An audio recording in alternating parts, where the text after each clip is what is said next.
సామవేదం షణ్ముఖ శర్మ గారు అందించిన పరమ పూజ్యులు ఆచార్యులు.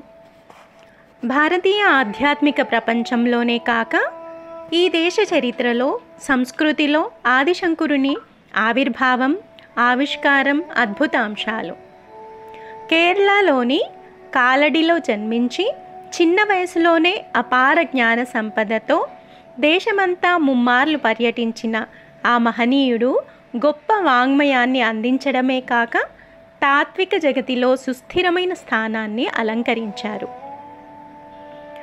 దేశం నలుదిశలా పీఠ ప్రతిష్టాపన చేసి ధర్మానికి పటిష్ట వ్యవస్థను ఏర్పరిచారు. ఉపనిషత్తులకు, బ్రహ్మసూత్రాలకు, భగవద్గీతకు సరళ సుందర గంభీర భాష్యాలను రచించి వేదాంత విద్యను అనేక గ్రంథాలుగా రమణీయంగా ప్రకరణ సాహిత్య రూపంగా వెలువరించారు. జ్ఞానభక్తి ఉట్టిపడేలా మధురమైన స్తోత్ర సాహితిని అందించారు. ఆనాటి భారతదేశంలో సనాతన ధర్మంలోని అనైక్యతను తొలగించి సమైక్యపరిచిన చైతన్య స్వరూపులు జగద్గురువులై పూజ్యులయ్యారు. ఒకే పరమేశ్వరుని వారి వారి పద్ధతిలో విభిన్న రూపాల్లో ఉపాసిస్తున్నారే గాని అంతా ఒకే పరమాత్మను ఆరాధిస్తున్నారని సమన్వయపరిచి షణ్మత ప్రతిష్టాపనాచార్యగా ప్రసిద్ధులయ్యారు. వారు కేవలం వేదాంత మత స్థాపకులుగానే కాక సమగ్ర వేద ధర్మ ప్రతిష్టాపకులు అని చెప్పడం సమంజసం. వారి తరువాత కొన్ని వందల ఏళ్లకు ఉద్భవించిన మరో ధార్మిక భక్తమూర్తి శ్రీ రామానుజాచార్యుల వారు.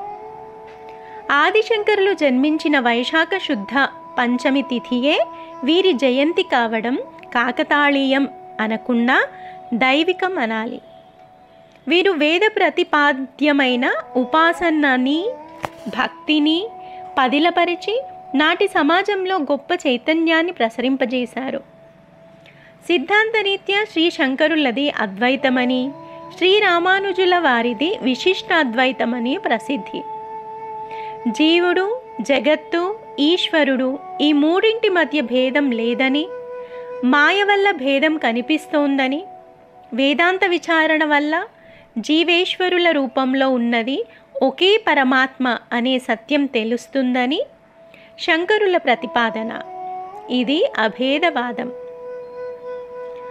జీవుడు, జగత్తు ఈశ్వరుడికి ఆధీనాలని, ఈశ్వర శరణాగతితో జీవుడు పరమాత్మను పొందుతాడని, ఆ పరమాత్మ వైకుంఠవాసి అయిన నారాయణుడి శ్రీరామానుజ మతం.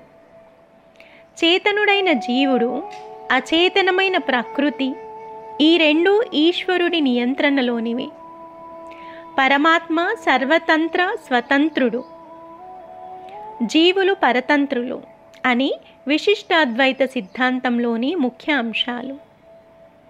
ఉత్కృష్టమైన తత్వచింతనను, ధార్మిక ప్రవృత్తిని, భక్తిని, సదాచారాన్ని, సద్గుణాల అవసరాన్ని మానవాళికి బోధించిన ఈ ఆచార్యుల ప్రభావం సనాతన ధర్మంలో బలంగా ఉంది.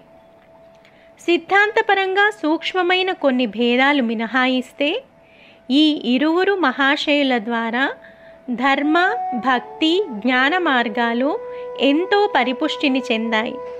ఆ ఆచార్యుల స్ఫూర్తితో మనలో దివ్యత్వాన్ని జాగృతపరుచుకొని ధన్యులం కావాలి.